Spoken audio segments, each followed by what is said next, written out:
पंकज जी राधे राधे महाराज जी। महाराज जी, YouTube के माध्यम से काफी वर्षों से आपको सुन रहा हूँ, आपकी बातों को जीवन में उतारने का प्रयास भी कर रहा हूँ। महाराज जी, मेरा प्रश्न है कि जब आपने संन्यास लिया और घर रिश्ते नाते त्याग दिए तो शुरू के कुछ महीनों में आपको अत्यंत प्रतिकूलता का सामना करना पड़ा होगा। उन परिस्थितियों में पूरे जीवन भर प्रतिकूलता ही प्रतिकूलता सहता रहा हूं। आज के आप हमें अनुकूल समझ रहे हैं, दोनों किडनी खराब है, कोई अंग ऐसा नहीं जो हमारा दर्द न कर रहा हो।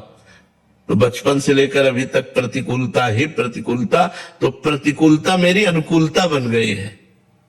समझ रहे हो ना? दुख सहते सहते दुख मेरा साथी बन गया है, इसलिए मुझे अब दुख से परेशानी नहीं रहती। अब दुख, अपमान, निंदा, इनसे मुझे प्यार हो गया है।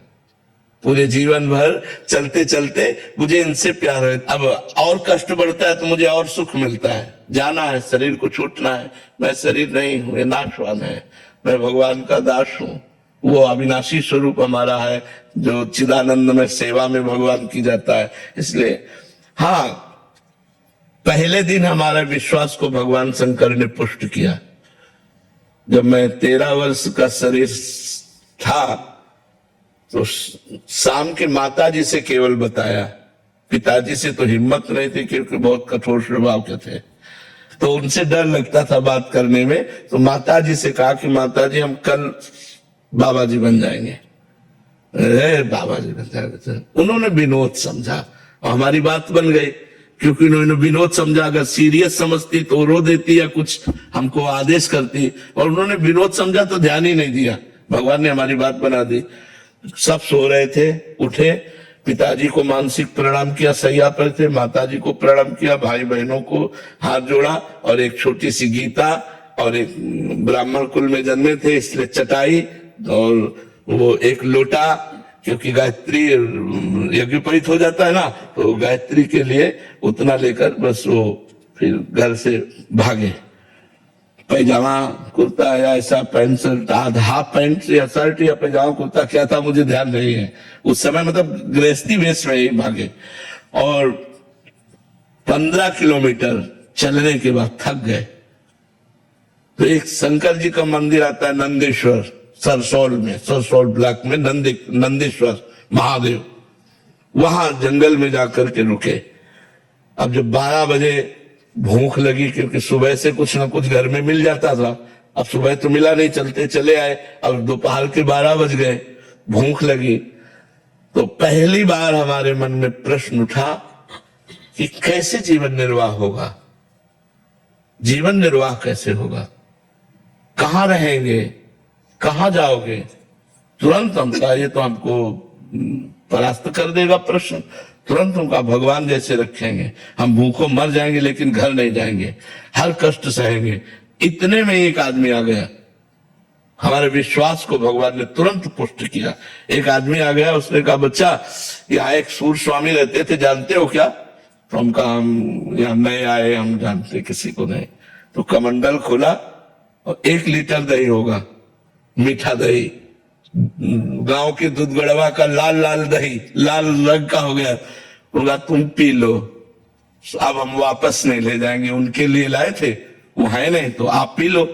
वो संत कहीं चले गए होंगे, तो हमें सब कुछ लगे, हम कहा हम क्यों पी ले? बोले नहीं पी लो, महादेव जी की ऐसी इच्छा है। उसी लोटे में डालकर 3-4 लोटा निकला, छोटा लोटा था, और जब वो गए तो 1 लीटर दही में खूब छक गए ना। बस जो ही गए से शंकर जी के ऐसे पिंडी को पकड़ के खूब रोए कि हमें विश्वास हो गया कि हमारे जीवन का आप पार करेंगे, आप स्वीकार करेंगे। बस वो दिन क्या दिन, कभी घर नहीं याद आया, कभी घर नहीं गए, कभी परिवार से 1 रोटी नहीं खाई आज तक, अपने जन्मभूमि की 1 रोटी आज तक नहीं खाई जब से घर से निकले, भगवान की कृपा से। तो बहुत बड़ी जीवन यात्रा कट गई। अब मतलब हम किसी आश्रम या ऐसा हमारा उद्देश्य नहीं रहा, इसलिए हम कहीं रुकते नहीं थे। 1 दिन रुके, 2 दिन रुके, 4 दिन रुके, कोई विरक्त स्थान और भजनानंदी संत तो फिर साल 2 साल रुक जाते, जैसे सेनपुर में रुके, निम्बुआ घाट में रुके, ऐसे ऐसे स्थानों में रुके, घटिया घाट में रुके। नहीं तो ऋषिकेश से लेकर बनारस तक यही हमारा रोड था, बस यही घूमना।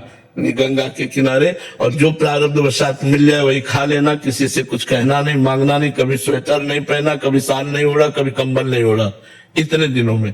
अब जैसे शरीर रुग्ण है तो अब ये सब सुविधाएं स्वीकार नहीं, तो इन सुविधाओं से बता रहे ना, हमें सुविधा, सुख और सम्मान और प्रशंसा, इससे हमें परहेज है। ये सब हो रहा है अंदर, आपको सच्ची बताओ, कोई हम मतलब अहंकार या सफाई की बात नहीं है, इसका कोई महत्व नहीं, ये सब मायाकृत लीला हो रही है। तो जो हमें दुख की बात रही, तो पहले हमें कष्ट लगता था, जब कष्ट लगता तो होता मुझे भगवान प्राप्त करना है, चुप शांत सह लो, चुपचाप सह लो। हम 2 श्लोक गीता जी के ये बहुत हमें काम दिए।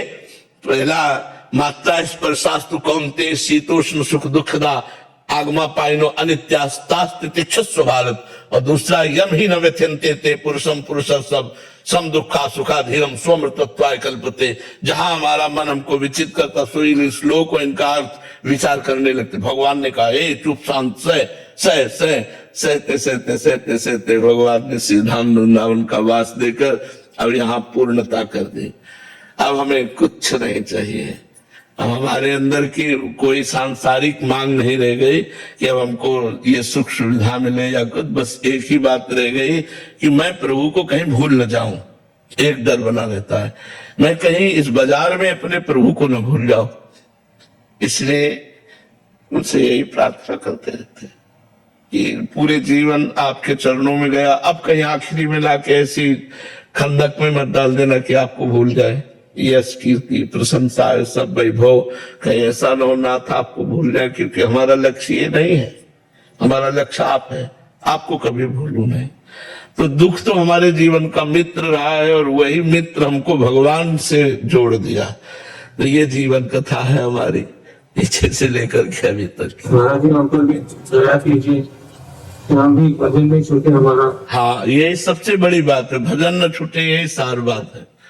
सार बात ये है कि महाराज जी, संसारिक जीव जो हम जैसे हैं, उनको तो एकांत काटने को दौड़ते हैं महाराज जी। हमें समाज काटने को दौड़ता है। आपको हमारा मन जो है वो सही पूछो तो आज हमारा मन उस बात को लेकर के ललचाता है जिस बात को भगवान ने हमें पहले दिया था। जो गंगा किनारे का जीवन था उस बात को लेकर ललचाता है, लेकिन अब हम असमर्थ हैं। अगर हमारा शरीर स्वस्थ होता तो आपको सही कहते, ये सौभाग्य आप लोगों को ना मिलता, हमको ये सब अच्छा नहीं लगता।